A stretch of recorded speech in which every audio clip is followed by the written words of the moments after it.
Welcome to The Next Chapter, a show about how to move your life forward and what comes next. I'm your host, Carey Pena.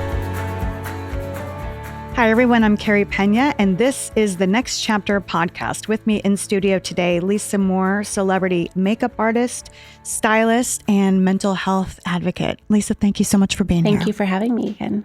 I want to set the stage for the audience here, talking about your journey and where you're at today. So you went through some really, really hard times growing up. Your mom had addiction issues. Yes. And unfortunately, your mom went missing. And when you came to the podcast, you told us the story because you were searching for your mom.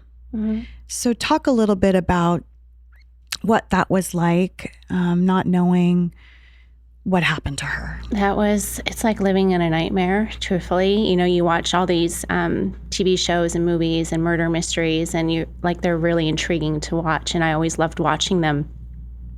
But then when it becomes your real life, it's a whole different take on it, right? When someone goes missing, you're in shock, you're in denial, you have little control of what you can do, what you can say. It's an open investigation. Everybody's coming at you and telling you what to do and how to do it and what they think happened and challenging you on if you're doing enough, why aren't you doing more? I was doing everything that I could do, and I also was at the same time trying to protect my daughters from everything and living our lives to the best that we could without living in fear. And I had to work. I had to continue on with my life. Your life can't stop when something like that happens. You still have bills to pay, children to support and feed.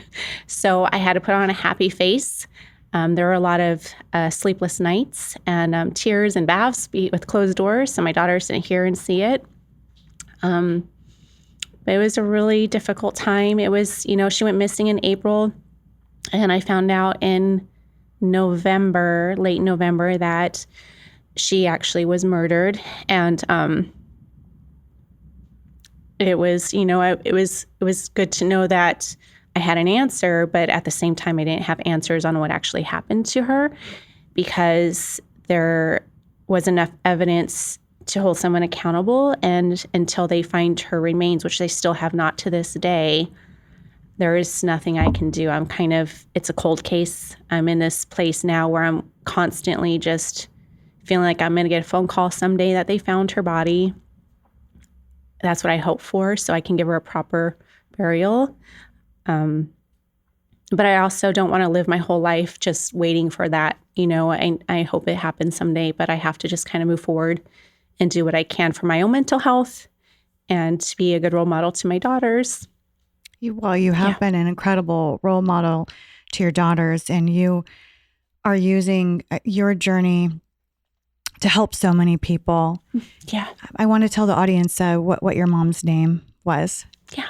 And go ahead and say her name. And then I want to rewind and talk a little bit about, her journey and how you handled that as a child. Yeah, my mom's name was Cindy. She went by Cindy. Her last name was Guido. Evelyn Lucinda Guido was her name. And, as a child, my mom was someone that I didn't have a good relationship with because of her addictions and her struggles. A lot of it stemmed from her own childhood. There were a lot of things that I didn't know until after she passed that she actually went through. And it was because I found all of her journals, all of her Bibles. She went to rehabs over and over again my whole life. She was constantly trying to get help, but could never fully get the help. And I don't think she ever really wanted it, because she just wanted to numb herself from all the pain that she went through. But in her journaling, it was the first time that I had an apology from her on things that happened to me as a child growing up because of her addictions. And there were a lot of really bad things that I talked about in the last podcast. And I forgave her before she went missing. She knew I loved her. She knew that everything that I had went through, I told her I was okay. I'm okay. It was hard. I forgive you. I love you. And I try to be there for her and help her, especially in the last few years of her life, because she was her health was declining. My whole childhood, she was an addict, drinking drugs. I mean, I've seen every drug, needles, cocaine, heroin. Random guys, random men, abusive men, physically, mentally, sexually, all of it. I went through with my mother. I remember one guy choking her and me getting on top of him and trying to stop him. I remember coming home from school and her being passed out with a needle in her arm and having to call 911 because I didn't know if she was alive. So there was a lot of trauma growing up as, a young kid into a young adult. And that started about when I was 8 after she divorced, who was my stepfather at the time. I think it was her first time in her life where she felt freedom and just kind of let loose and went a little too far. And in a result, it caused her and I to not have a strong relationship growing up. My grandmother took me in when my mom couldn't take care of me. I was going to be taken away from her because of her addictions again. And my grandmother offered to move me here to Arizona from California. And I lived with her for a few years. Then tried to have a relationship with my mom again when I was 15. And it was just really, really hard, very toxic, very painful because I wanted a mom.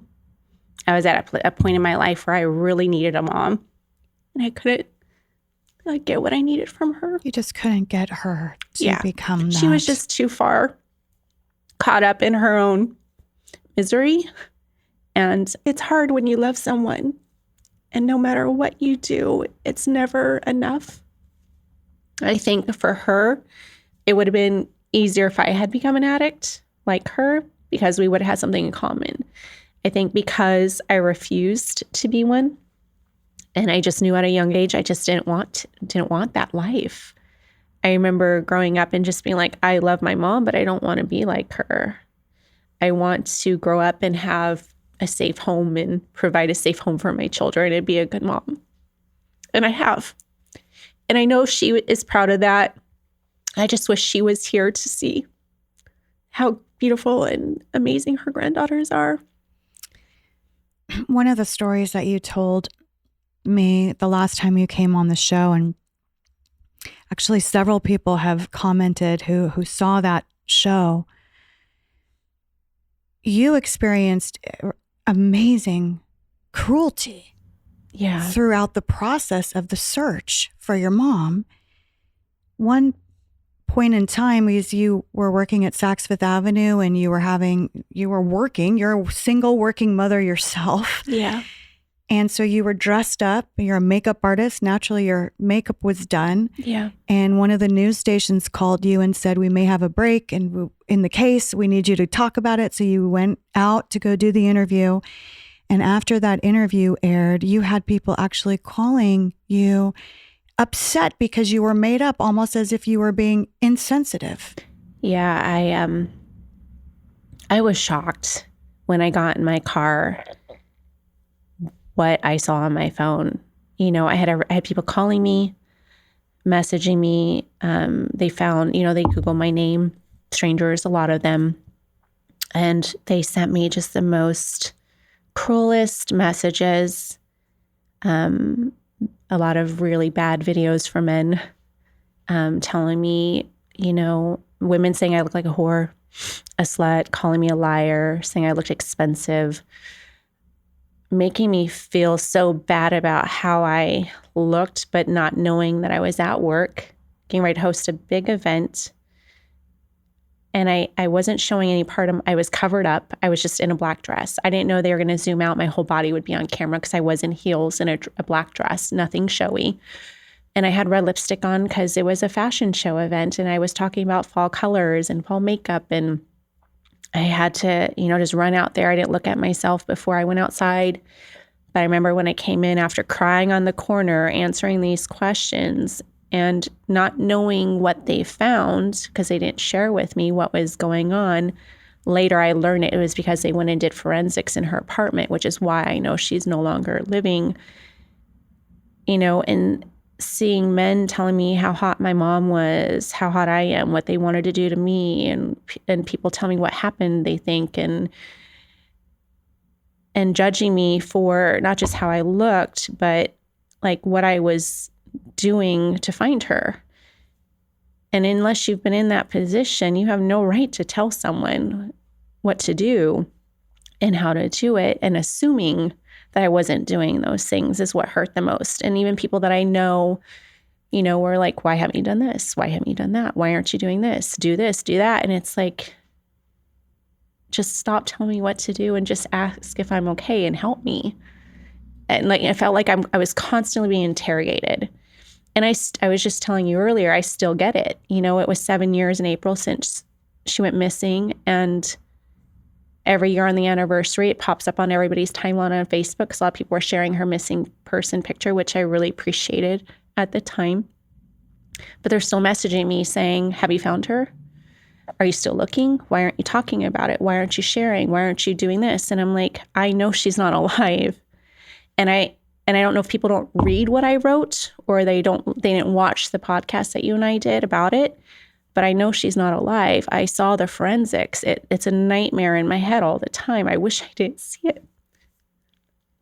But I had to have the closure to know that she was gone because I had a little hope that maybe the detectives were right, that she just was scared to have the surgery she was about to have and that she was, she ran off with someone she met, which she had done before. So it wouldn't have been shocking, but I just knew in my heart that she didn't do that. She was in a different point in her life. It was the first time in her life that she wanted to live because this surgery was on her heart that she was getting ready to have. She knew I took time off from work. And I was trying to help her as much as I could. In our last conversation, she said it was the first time she was scared to die. She wanted to live. She wanted to grow. She wanted to get to know my daughters because she didn't really know them. I never really had her around my kids. And you were, at that point, as you indicated to me, you were finally having some hope, right? Yeah. That your mom might be moving to a new place in her life. Yeah, I thought she wasn't drinking. She swore to me she wasn't drinking anymore. She wasn't doing drugs. She left her ex, who was her abuser and supplier. She was living in an apartment that she shared with a roommate. She was living in housing basically funded by the state to help recovering addicts. And so she was trying to get better. I didn't know that she was lying to me. Her last receipt that we found when we went through her things was buying alcohol. So it was like all she knew was self-sabotage. And it was just her way of getting through life. And it's a horrible way for someone to live. Like, I hate knowing that she lived a whole life of never having anything to be proud of other than her children. And she didn't know how to express that because she was so unhappy with herself. That's why with my daughters, I make sure every day they know how much I love them and how proud I am of them. She couldn't vocalize that. I knew it. I know she would be now, especially the last 7 years. I have just been doing everything I can to help myself get through it. That's why I've become a really big advocate with mental health and helping a lot of different people and a lot of different charities and nonprofits, especially with anything with men and children and women, to get through hard times in their lives, because it helps me get through what I've gone through. And it also, I couldn't save my mom. I couldn't save several family members who were in prison or overdosed or different things or commit suicide. I've had a lot of that in my family and a lot of close friends, and it's devastating. So I'm just trying my best to be open and honest and vulnerable. And it took a long time for me to open up about my past and what I went through. A lot of my friends from high school are like shocked when they hear that I slept at my high school to avoid going home. That you would sleep there at the high school. Yeah. And they're shocked to know that I didn't have food, and that's why I was so skinny. Everybody thought I was starving to be thin, and I was not starving myself. I just didn't have food. It's always the assumption and judgment that we have, the whole don't judge a book by its cover. Like, you just don't know what people are going through. And I share my story now because I hope to inspire other women who have been abused or gone through what I went through as a child can see like they're going to be okay, that they can overcome it, because I didn't know that I could and would. And I look back and sometimes I don't even know how. I really don't. And I'm so grateful that I came out on the other side. And I do all the things I do now to keep me focused. And I tell my daughters all the time, they saved my life because they gave me purpose in life. They were the first ones to show me endless love, and someone who needs you and to provide for them. And so ever since I became a mom, my daughters are almost 20, 23 now, like I tell them they saved my life. They gave me a purpose. They gave me something to focus on and to really do everything I could to be the best person I could possibly be. I think it's so incredibly brave for you to speak out. What you've been through is incredible levels of trauma. But you are showing that you want to use that pain for a bigger purpose. And there is something so beautiful in that. Thank you. I just think you should be so proud. That's really your next chapter. Yeah, and I am proud. I am. There's so much we can all do to help others.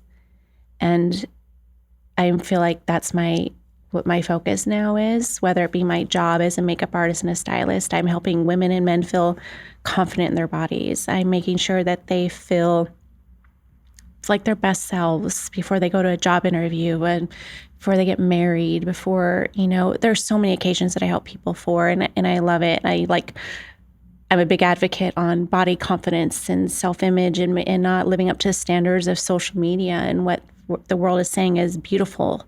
You don't have to, everybody's starting to look the same. Everybody's going to the same doctors and getting the same surgeries. And it's just it's sad to me. And I have so many women and men in my fitting room and sometimes they're just so critical over their bodies and I try to make them feel better and I'll cut their tags out of their stuff. I'll Sharpie it. I'm like, you don't even know what size it is. It fits you and it looks good on you and that's all that matters, right?